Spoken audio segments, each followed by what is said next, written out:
What? We're rolling right now. Hello? Is this thing on? You scared me. You're like, what?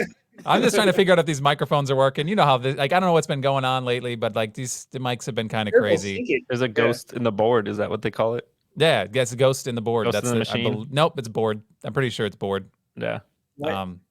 Right? Should I say what you just said? What? What? Hello? No, this is it. Obviously, we're going to start the podcast now, right? We're just going to get into it, right? People know what they clicked on. Cleanest intro of all time, that's for sure. Hello, let's do this. Nailed it.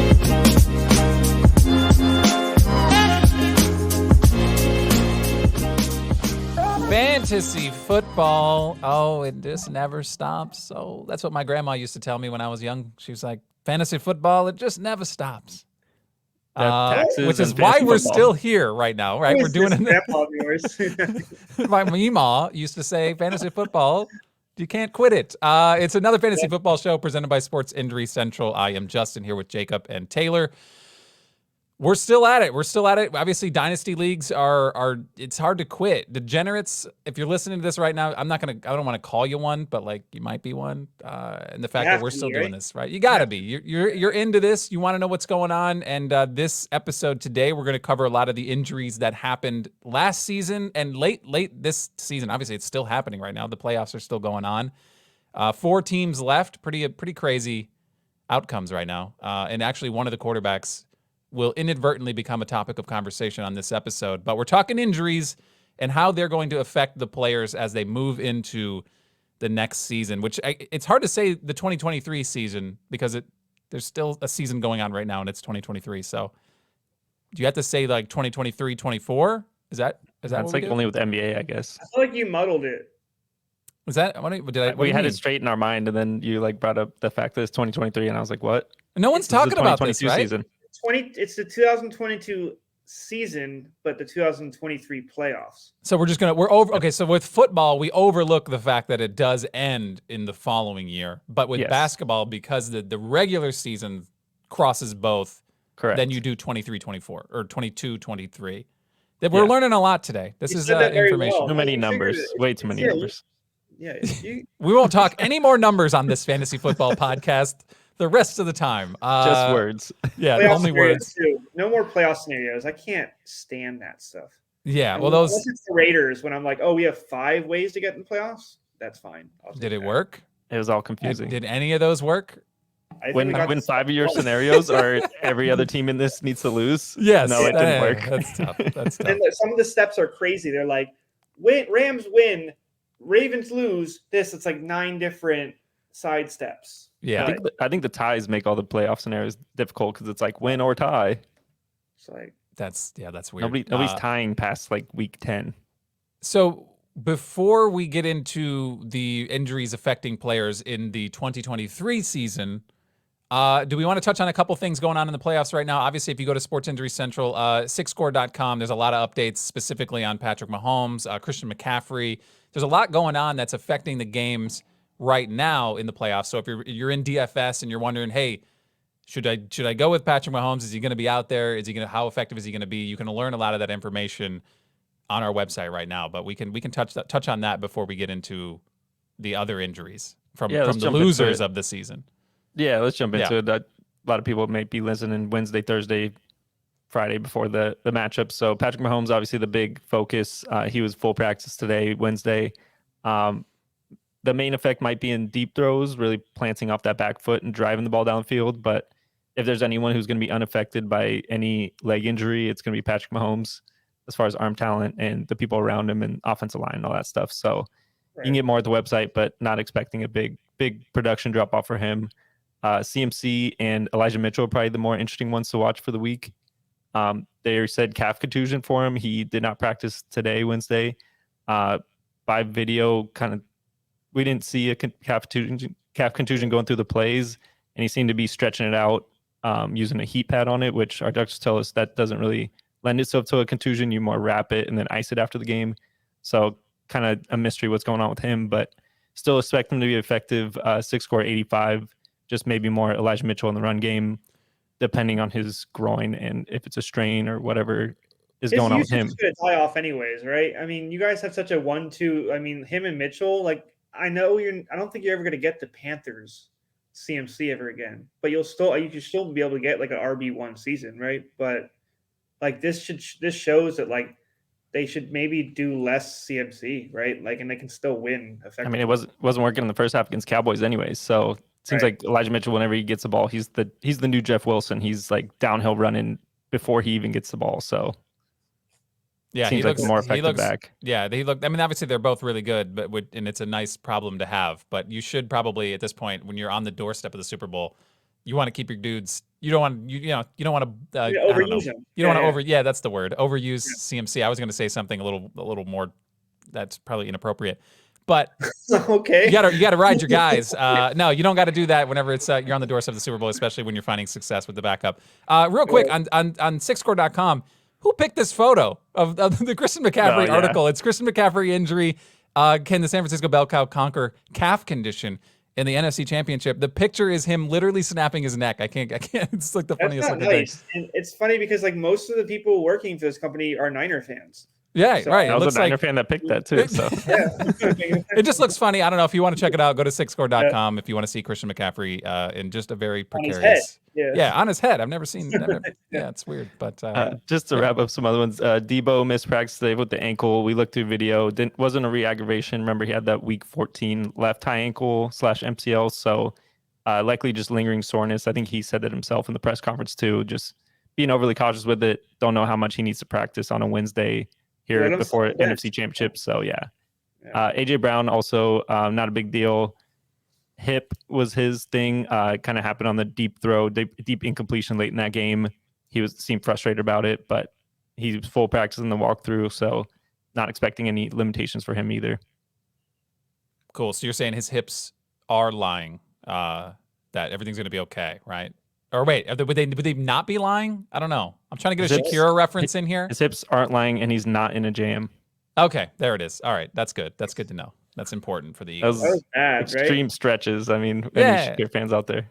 I'm trying. I mean, listen. Fantasy football and Shakira. That's a hand in hand. That's peanut butter jelly, dude. That's a no brainer. She was married to a soccer player. Football.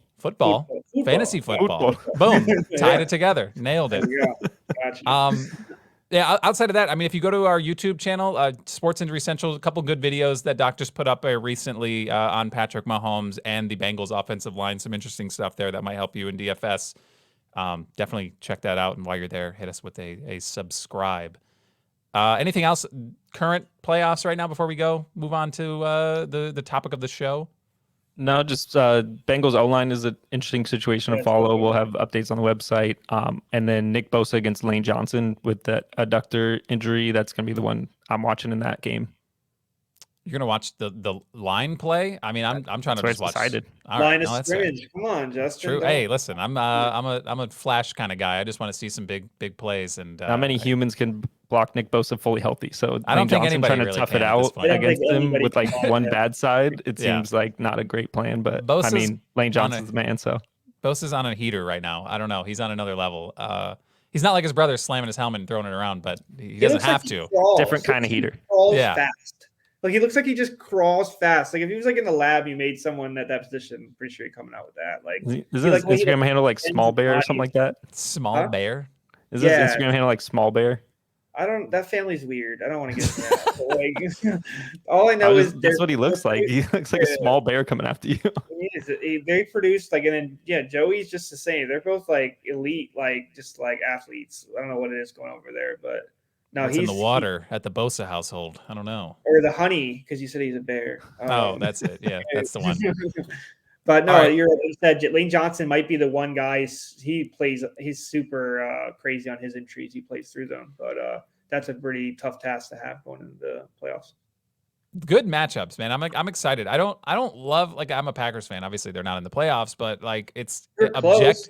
Yeah, sure. They were close. They were close to the playoffs, and they squandered it. But it's nice at this time of year to just sit back when your team's out and you've already gone through the grieving process. Right around the AFC NFC Championship round, you're like, okay, we got some good football teams, and I'm excited for these games this weekend. So obviously the Super Bowl will be decided, and our next episode will be I believe right before the Super Bowl, Yeah. the Wednesday before the Super Bowl. So that's going to be something we're going to be talking about, obviously, a lot. So that's going to be exciting. So let's get in. We have obviously a few players on this list that have injuries that either put them out for like all of last season or most of last season, or at least towards the end of last season. And we're going to talk about how those are going to affect their off-season dynasty value, and if there's somebody you want to buy or sell, and how they're going to be effective on their teams, or if they're even on a team, because some of these people are going into free agency, and that's going to be a mystery going into the next season. So let's go down a couple players and try to figure out what's going on with these dudes. Yeah, there's going to be a lot of question marks for these guys, especially once we get into off-season program and all that stuff. August, preseason starts picking up, so we'll try to help you get ahead on some trade talks, whatever you want to do with these guys. But the big one, Javonte Williams, multi-ligament tears are never good. He was ACL, LCL week 4. Remember, Dobbins was ACL, LCL. He had a little more. He had meniscus and hamstring, but that's probably the recovery trajectory, unfortunately, you're looking at for Javonte Williams. Dobbins was preseason 2021. He returned week 3, 2022. Obviously had the complications, didn't look himself, had the cleanup, still had like the Hitchens get along on the long run on his left knee. So, but he really started to come into his own late in the season. I think anything Javonte's beyond not expecting, yeah. Right, Javonte's not done, but like anything expecting early season production from him, you're that's a pipe dream. They're an interesting team to watch because they're not rocking Latavius Murray next year, right? They're not going to be using Chase Edmonds, I believe, as well. They just You don't think Marlon Mack's sticking around too? I don't even know if he's on that. I think they're using Tyler Batty at the end. I don't even Right, think and there won't be any more Melvin Gordon. That's going to be refreshing. He's not even there anymore. No, I'm right? just saying that's going to be refreshing to not see him just overshadowing him honestly, around. Right? Every year I wanted Javonte the last 2 years. It's Yeah. just like Melvin's there, and he just looks Melvin, like a fungus. get out of here, dude. Get him out of there. But this injury is definitely an issue. But I think it opens a vacuum to like either gonna get a good stopgap there, or they might get someone that's just as good. A lot of teams do this weird stuff like they did with James Robinson, where they'll draft somebody in the top rounds and you'll have to deal with them too again. Javonte was always a good guy to have paired with somebody else. When he's at North Carolina, he was paired with Michael Carter, who's on the Jets right now. So he's good with usually like be the power guy while someone receives on the side. So they might use some draft capital to pair someone with him, but that's a weird situation to watch for. Besides the fact they have no coaching, you have no idea what's the hell going on there, right? Right. I feel like you have to assume the Denver Broncos offense is better than next season than it was last season. Well, like, worse, right? You can only go up. It's really hard to get worse. And honestly, if he has any depressed value, I mean, I might be in on trying to get him. But at this point, like you said, he was out in week 4. They've already held him through the entire season. Whoever owns him, if you come knocking at their door now that the season's over, they're going to be like, dude, come on. Like, what are you doing here? For a reason. Yeah, I think the sell point might be gone, but you should try to pry somebody because there's got to be somebody out there that knows that they're not going to have 70 for the first couple of games, maybe, and like there might be something there. Yeah, I still kind of like him. I think he is good, but like you said, there is something to be afraid of about the Broncos. Just kind of they have to bring somebody else in. Somebody's going to be there, right? Especially if he's not going to be ready the first week of the season. And they're a win-now team too, right? They're not just trying to sit around and rebuild. They got Russell Wilson. They just bought this Walmart regimes in. They're going to bring in money, so they're going to spend in free agency. They're not just going to sit around. So there's going to be a lot going on in that team. Yeah, you can't buy a running back on the shelves of Walmart. So I'm just saying. I mean, I've looked. Yeah, I checked. Yeah, you can buy. Yeah, it's crazy. It's ridiculous. But no, Javonte Williams. I think if I have him, I'm obviously you're keeping him at this point just to see what happens. And he could be that jolt for your team. You know, if it's you just hold the line for a little bit, and then when you mid-season, you got yourself possibly somebody who could come in and cause some issues for other people, but obviously not for you, which is not how I should have worded that. But you get what I'm saying. Line's the right move, though. That's the one. Yeah. All right. All right. Moving on. Next one's Breece Hall. Obviously the most touted rookie running back coming in this year. ACL week 7. So probably going to be back week 1 next year, but I don't know if you can expect full usage, full effectiveness from him right away. Obviously, that's something we'll detail more in the offseason. Didn't have a good comp for him. Saquon week 2, 2022, maybe sort of fair. I mean, Saquon was earlier in the year by 5 weeks, but that might be what you're looking at for Breece Hall as far as second year off ACL is always the better year. The one thing you're good about him is like, unlike the Broncos situation, I think they know from the small sample size what they got in him, so they're not going to try to replace that. There's always going to be the team that's going to try to, like Michael Carter was good, and just to have somebody that can do a little scat back kind of stuff. But he's safe, right, in his job. I think the good thing about his situation as well is the offensive line is going to improve a lot too. Whether they get rid of Fant and they get another mainstay at left tackle, or they the health gets better. Becton's still there. If Becton can finally get to where he was even a little bit, he's a pretty hulking, great run blocking, at least pass side, either whatever side he's going to play on. But they're a good situation, and it's better than the Williams situation.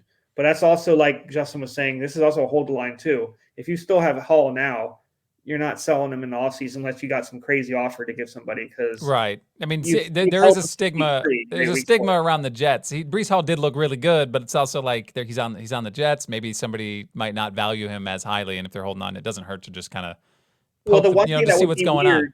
The one thing would be weird for sure that would affect something like that, like you're saying, is that if there's all these quarterbacks that are trying to, and there's already been rumors that I think it's Woody Johnson, the owner, he's willing to give whatever. Like even Aaron Rodgers, I heard you guys want like 3 firsts and like everybody's like, money from their bank accounts. Right? I don't know what you're asking for, but I'm not ready to get into that. Jets are willing to do that. So if they're willing to do that, they have a pretty high price and they're willing to a pretty big net. So all these big name quarterbacks that are going to be out there in free agency, it seems like the Jets are going to be in on some of them.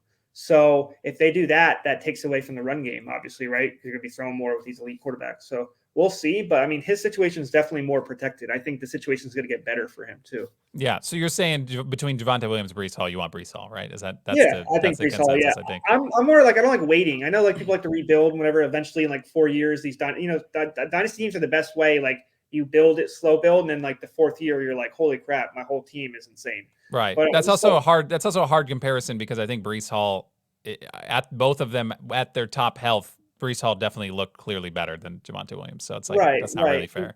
No, for sure. Yeah, and we have never really seen Williams with the full 20 carry kind of.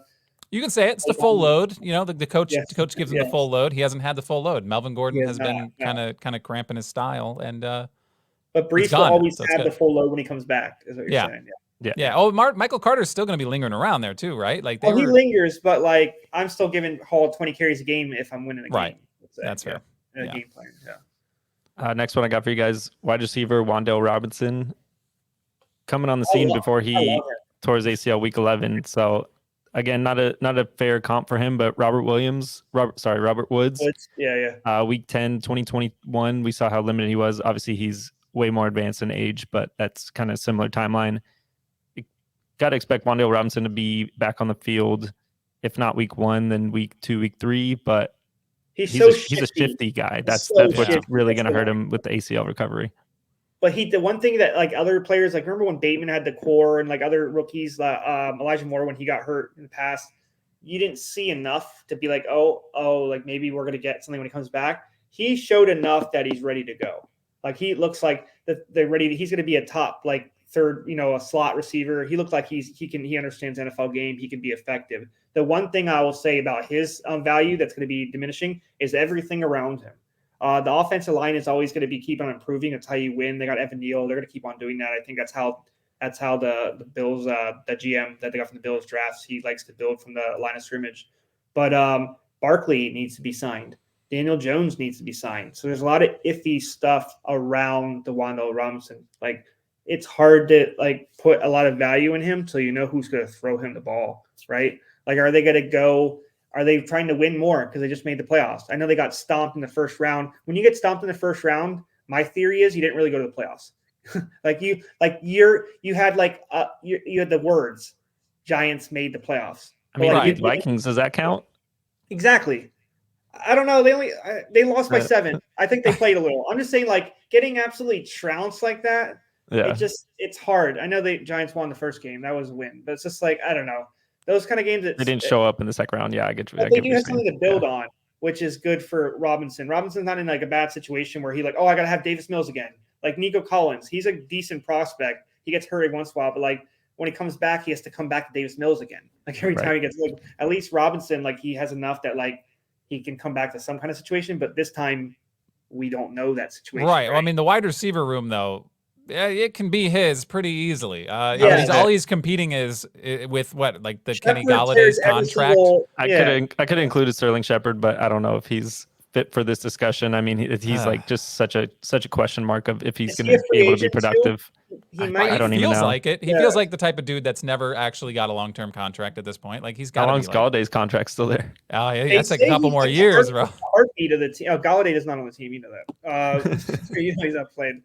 They say Shepard's like the heartbeat of the team and stuff, so they love him there. He's been there. He's like a long-standing guy there, right? But it's hard. Robinson definitely looks like a safe value. It's just it's honestly, it reminds me of the Commander situation with Dotson. Like I think Dotson's very valuable in Dynasty, but like who the hell's thrown him? If it's Wentz, I know they had a good connection, but like long term, at 18-game season, no. 18-game season. Wait, they're not going to run Wentz back out, right? No one's running Wentz back out. I don't think that's the case. I don't think there's an NFL team that's going to start Wentz next year, unless it's like you're in a pinch. I think he's a backup now forever. I think he's a Gardner Minshew. Like you get your first run. He should go to the Cardinals.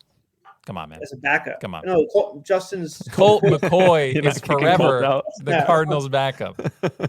No, there's some like that may be always career backups, and I think he might be at that level. Yeah. He did get that championship ring, though. He didn't earn it himself, but he got one. He got it. He got one. He was on the team. Shout out Nick Foles.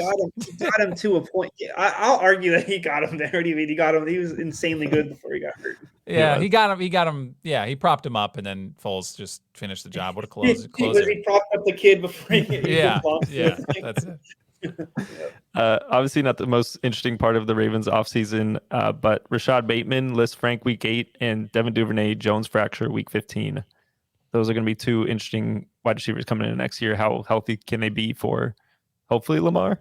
Who's the quarterback? I like Duvernay. I think he's super effective. Bateman, I'm just like, I want so much from him. And he like, even before he got hurt this year, he was barely doing it when Lamar was healthy, right? So he still needs to prove himself. And this is the third year now he's going to be in the league. So he's an issue. For the money, I'll take Duvernay. I think Duvernay's more effective. And I think like just watch. I know that's the one thing. See, every single one has like a side con. And this is a big con is there's no Roman. I think Greg Roman utilizes the gadget guys really well. So Duvernay's going to actually have to pure catch the ball. And he doesn't do that. That's hard. No. Yeah, he doesn't. He does a lot of like, his thing is like, he gets 40 yards and a touchdown, but he then added like 25 yards rushing, so you get like this almost 70-yard scrimmage. You're like, oh, okay, that's valuable. But they're both iffy. I think Lamar Jackson stays. There's no way he has to. I mean, the way that they're making the talk right now. So they're making it sound like that, and I don't know if that's just like bad, but that's when it gets good all of a sudden. I feel like I don't know how to describe that. I feel like it's getting bad, but all of a sudden you're gonna be like, all right. 300 mil done. They're just like, damn it! Now we really got to give him the bag. Yeah.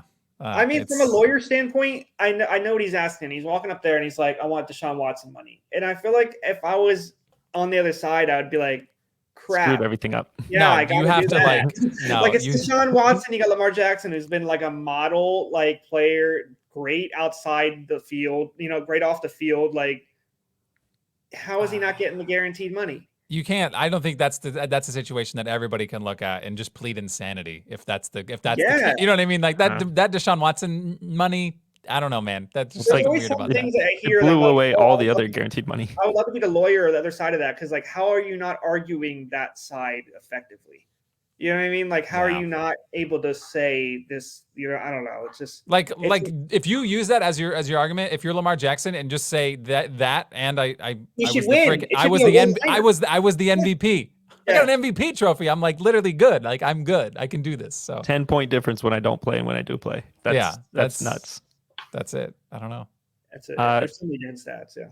More recent one. Another interesting offseason for the Cowboys. Tony Pollard, fractured fibula, left leg.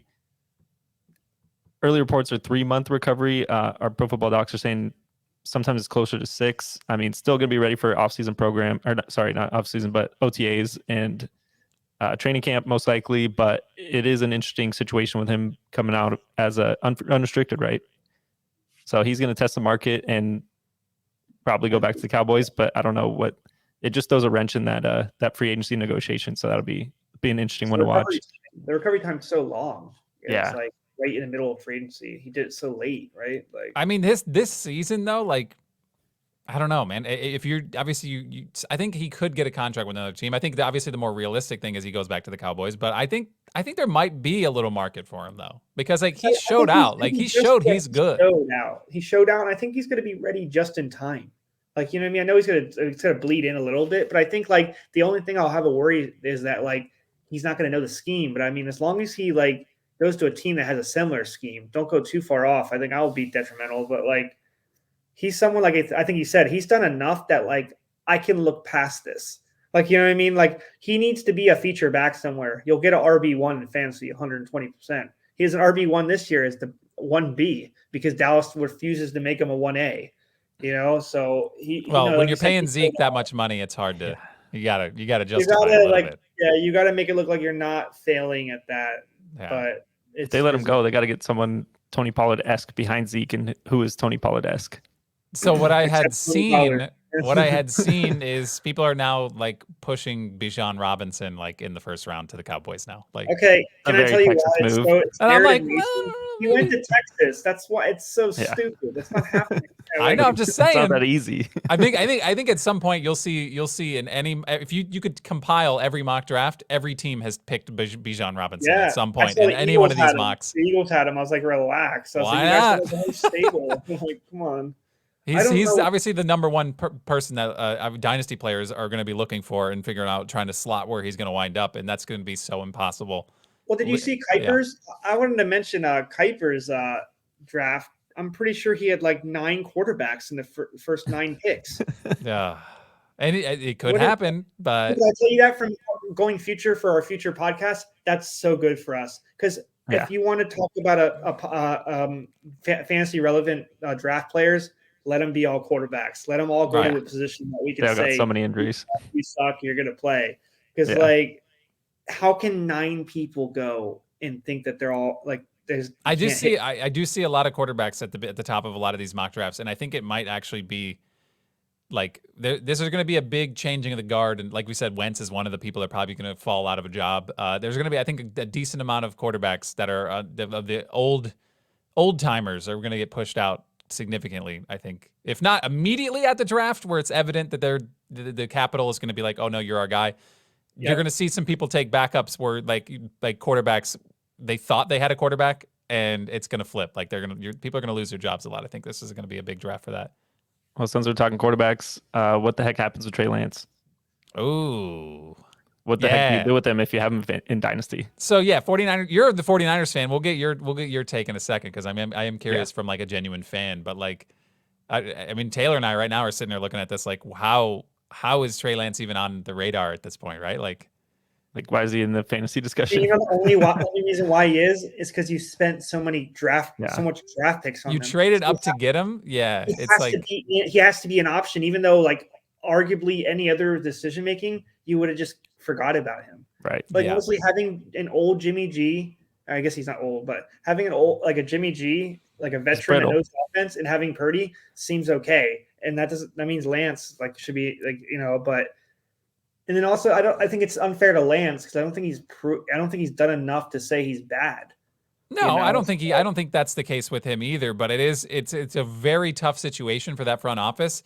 Jimmy G, I think that situation will resolve itself. If something happens with Trey Lance and he gets moved out, they could probably easily just bring him back and it'd be him and Brock Purdy, and they're okay with that. But Jimmy G right now is a free agent after this season. He's done. He can go wherever he wants, and he probably will get a job somewhere.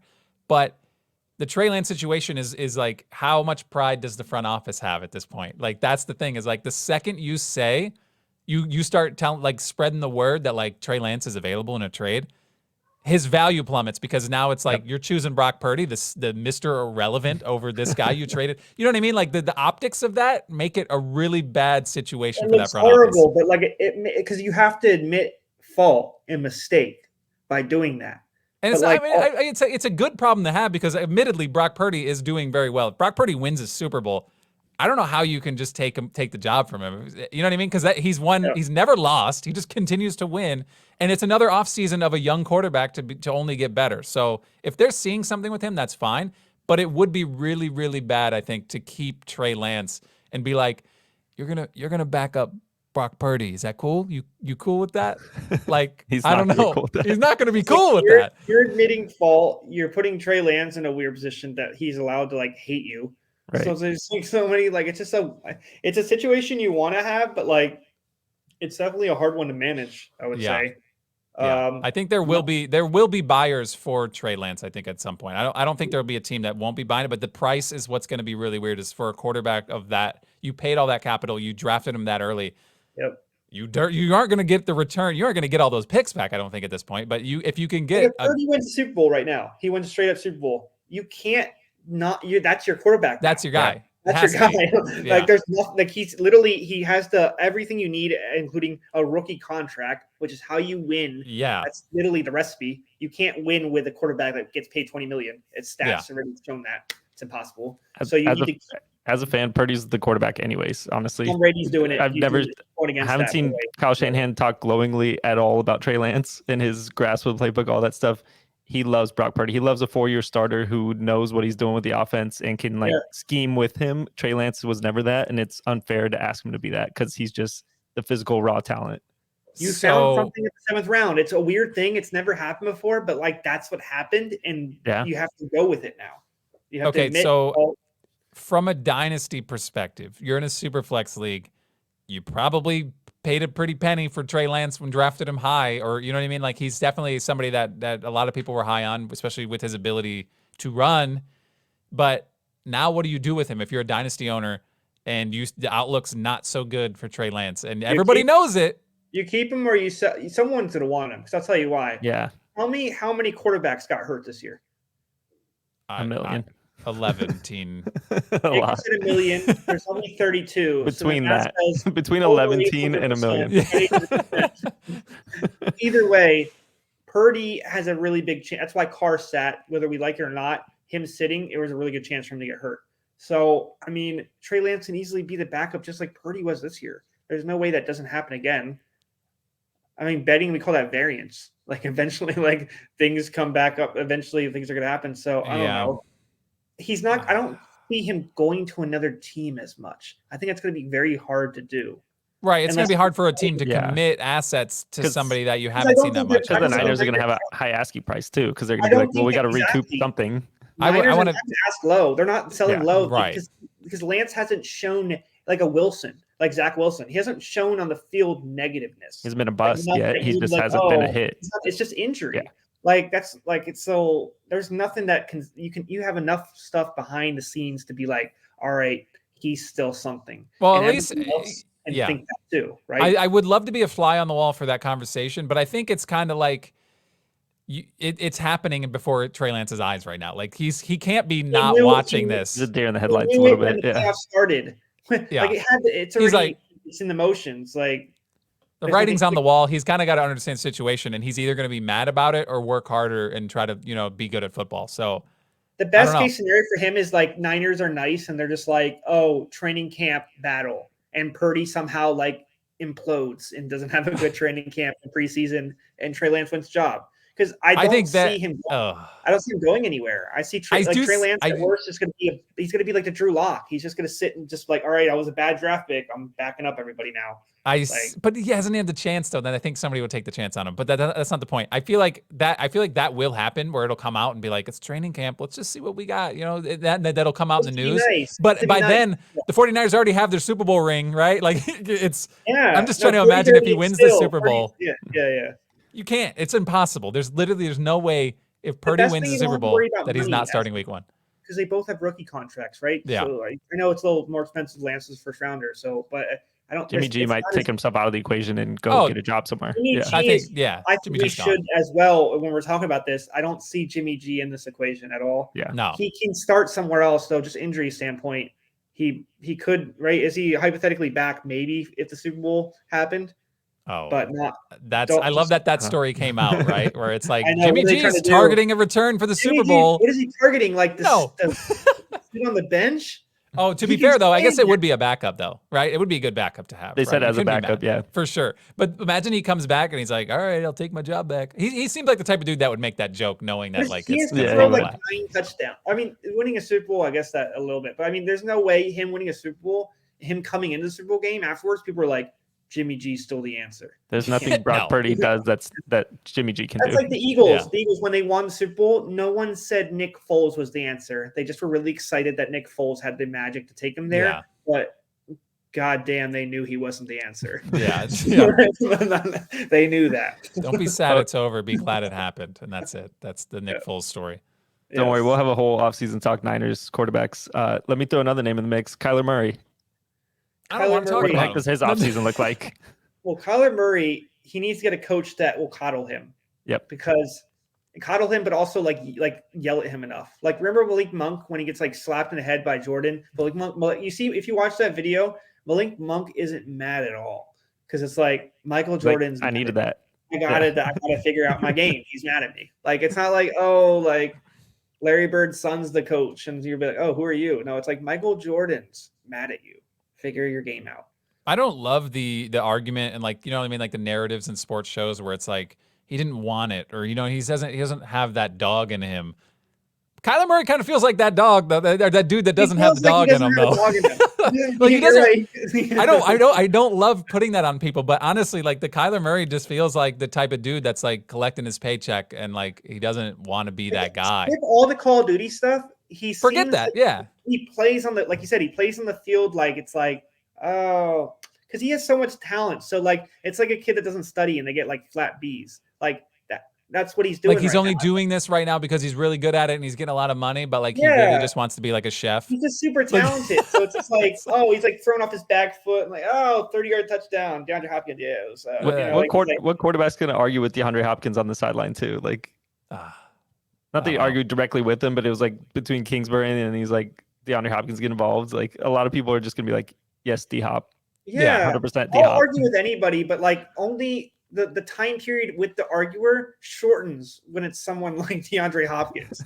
Like I'll yap because I feel like DeAndre Hopkins. Well, then now there's rumors that they're going to trade DeAndre Hopkins too. Like, well, I thought that was like that felt like pretty concrete that was like a plan. No, like that's what they're doing. The GM's gone. Like they're changing over that whole team. AJ Green's gonna probably get released too. There's gonna be not 40-year-old AJ Green. Wipe dust off the Cardinals' wing. God damn it! I think it's a make or break offseason for Kyler in a lot of ways, just for him to come back. But it's also don't make your also he's not going to come back week 1 with his same mobility. Like it's probably going to be till mid-year that he even has the ability to scramble and do all the Kyler Murray stuff. So it's going to be one thing I will say with comparing to Lamar Jackson, this dude can throw in the pocket very well. Right. Kyler is very good at throwing the pocket. So like if he does need to come back a week or two early, I think he can. I think he's a better thrower than if he makes a step in the offseason to do that better. That credit to him. Motivation seems like a very key part of him, and it's lacking. Might depend on the head coach. Call of Duty. Make sure we're not motivation. Call of Duty. Video games are fun. No. No, it just seems like his game. It just seems like he could be so much more. And all these players that are like him, like Josh Allen and stuff, that had that kind of raw stuff, can you see step by step get better and better. And I think he's flatlined at a certain point. And his flat line, it's so crazy because his flat line is still good. Top 10. Still like and top 10 quarterback at a flat line, right? Yeah, and I just want to say before we get out of here, Kyler, if you're listening, yes, I'm the same way, dude. I totally can relate. Like I probably shouldn't play as many video games as I did. I imagine the potential we would have, right? If we weren't just playing video games. I should play more. I'm the opposite. I wish I could play. Well, that's what I'm saying. Like, I mean, like, if every time I pick up the sticks, I feel guilty. Like, I could be doing something else. I could be, you know what I mean? I could be. If money wasn't an issue, we'd all be playing all day. So yeah, well, yeah, for sure. I mean, he's got the money to just be able to do whatever he wants. But I'm just saying, like, I don't want to make it sound like we're bashing him for playing video games because, like, let's be honest, we're all those dudes. Like, I mean, it could have been as much Cliff Kingsbury as it is him. We don't know. Like, we don't know what was going on behind the scenes. I think it was a little. It has to be a little. Like, not everybody is Peyton Manning and calling the plays at the center's diaper, but like no one's doing that. Like we're all like they're all doing other stuff. So right, and Kyler Murray's not the only NFL player that's playing video games. Like they stream it all the time. Like there's a lot of players that are streaming. Yeah, it's happening a lot. So I'm not. Kyler Murray. I still don't think he's got that dog in him though, but that's gonna be just- fun to it's watch. It's a That's for motivation sure. thing, and I think, like you said, it's not a video game thing. It's just like it just seems you can see it on the field, and just like that you can see it in just statistically too. Just the level is not going up like it should. And he got the contract, so now you're like, it's like old school. Like, all right, you got your bag, get out there. Yeah. Almost like spit a little curse word out. No, it's But, like, yeah, that's go you're out there and passionate. do your thing, but he's doing the same thing. So it's just like we said though, the flat line's good, but like now with the injury, he has a little bit more obstacles to come back from than just being typical Kyler Murray. Right. So again, let's talk about it from a fantasy standpoint. Dynasty, that's your quarterback. You're not selling him, right? He's just your guy. You got to see what have to happens. hold on to him and hope that he has the offseason of his life. I still don't think I don't like you said, he's talented. I don't think he's a bad quarterback, but it is like you said, the ACL injury is going to cause some issues. So if you need to have a backup plan for that. Watch the team too, because if they flip Hopkins, I mean, Rondale Moore is not a good number one. Yeah. Marquise Brown, we talked about I love him. Yeah, that's indirectly, stuff. But yeah, they're going to be a weird team in transition. But their O-line is very good. It was just injured last year, so that's the one thing he will be coming back. Still have the defense. Yeah, still have a good defense. JJ Watt was old. That's actually something like those kind of players. I know I'm like a hater, but like I feel like they clog roster spots with their names sometimes. Right. I mean, he was okay. He had a couple sackaroonies at the end of the year there. I think that's what they call him on the field. If I'm a good team, my defenseman has to have like 10 sacks, I would say. Oh, like rotationally, they each have like 6 to 7. I was gonna say, okay. I was like, yeah, players 10 sacks. There's a lot of bad players in the NFL. Then if they're not, that's the threshold. You're right. No, I get like star player. Yeah, you should have 10 sacks or more if you're eating up that much cap. Yeah. But JJ Watt's just sitting there like so much cap, getting like 4.5 sacks, I would say. Ideally, you'd like some no cap, right? Like your players no cap. Is that what the kids are saying? No cap? Yeah, no. Anyway, But yeah, I don't know. No that's cap all I and got. sackaroonies. That's what the kids are saying. Yeah, sackaroonies. He did say I that. can't wait to be a commentator. I'm gonna I'm gonna be a commentator someday, and that's what I'm gonna say. He did have 12.5 sacks this year, so I do apologize for your Oh, loss. this is awkward. Revised. Sorry, JJ. He's retiring. Honestly, if you It's look not as good as his brother. Yeah. He hasn't done well. Oh, his brother's really good though, but yeah. What if his brother was just like, I don't need your torch. I'm the best already. I already know that, JJ. Well, yeah, but at his peak though, like at JJ Watt's peak, like do you remember that? I always remember the I don't story that I heard that Belichick was just like not scared of him, but planning so well for him that he had the players have tennis rackets in the at the defensive line because he was swatting balls down. Best thing he ever did, not just sacking the ball. He would knock all the balls from the line. Doesn't show up on paper, but it's absolutely the right move as a D lineman. Do they get pass deflections for They that? do. Like like cornerbacks You do. You're okay, all right. Not as when he first started though. I think that became like more like a stat thing because like it became something like you said like that's a game changer, like knocking the ball at the line of scrimmage from quarterbacks. Yeah, no, that's awesome. Now they want quarterbacks to be like 7'9" now. Kyler Murray, pretty close to 5'5". Yeah. Neither one of those numbers. Yeah. All right, guys. Again, you can follow along sixscore.com, get all the details, all the updated info. We're going to be obviously following these players throughout the offseason. And not just football going on. Obviously, this is a fantasy football podcast, but at sixscore.com, we're doing a lot of sports, NBA, hockey, even there's other ones, baseball, I forgot about. And then pretty much any major injury from any major sport or any sporting event out there, we'll try to cover it. Like power slap, send them in. No, see, I don't know about power. That's not a sport. Not yet. No, but it's like weirdly like investors are pushing it, which is very weird. Like, I don't know, man. I don't know. I think Dana White, I feel like what I've seen, like the tea leaves, I feel like he's like about to buy it. And I feel like you said, like, I think he should see the stuff around it and be like, wait a second. It's a rough watch, dude. Like it's like to see the clips every once in a while. That's enough. He's I've got seen CBS enough. naming rights already. I don't know, man. I don't know. I don't want to see that. I mean, I can always just not watch it. But yeah, I guess if anybody loves it, you can watch it. But yes, yeah. I'm not watching that. I'm just trying to think like. Who would be the best at that? Like in the NFL, who would be the best slap? Ndamukong Suh seems like he would engulf my face. You need somebody with like a monster hand and just like a big frame, lots of weight to just like you're just Shaq? At that point you're just bludgeoning them. Like it's not even a slap anymore. It's your hand is a weapon at every single time you're slapping. Yeah. It's not a slap anymore. Shaquille O'Neal's hand's pretty humongous. Like I saw that would cause decapitation. Like that's And people are paying money to see this. That's No, absurd. dude, that's the one thing that's going to happen. That's actually, Justin, I don't know if that's, I think I just watched too many like scary movies, but I'm expecting someone's just like neck to just like. Yeah, you can like decapitate yourself internally. You know what I'm saying? Like, I don't that's know a what's thing. Gonna happen. Like it's gonna be a wrong like weight class thing. They're gonna mess up the like people. Like I'm just gonna say like one time where we're gonna have a wrong situation here, and people are gonna add us on Twitter, and we're gonna have to not. We're gonna see that. We're gonna have to break it down. Not doing it. Not doing it. We'll see. I don't know. Anything's possible in the future, but all right, we've done enough here. We'll be back in a couple weeks, obviously right before the Super Bowl, to talk ramifications of what we've just seen, and we'll get a little more detail on who will be playing in the Super Bowl. Blank Brock Purdy? Blank. Yeah. Brock Purdy, perhaps? I don't know. To cement his legacy. Cement his legacy. He should be like that's the ultimate one and done. He just like, I'm going to come in, last pick, win a Super Bowl. That would be it, though. That would be it. Wow. Mr. Relevant, last That's pick, awesome. comes in, wins a Super Bowl, and then everyone's Can't get like, any better than that. Play for me. Come play for me. He's like, No. I'm good. I'm done. That'd be a baller move, but also extremely dumb to turn down all that money. Not profitable. In I only want my rookie deal. Yeah, that'd be crazy. The worst rookie deal you could possibly get, and he's on it right now. But I'm sure he's going to be getting a lot of sponsorships in the offseason. That professional NIL is gonna be pretty good. I'm not going to sponsor you if you're not on the field. True. That's fair. That's why you got to stay on the field. He's gonna stay on the field. All right. All right. We'll get out of here. We'll catch you guys next time. Music's loud. Why is that so loud? My ears. Okay, it's fading out now. We can go. That's better. Dinner time.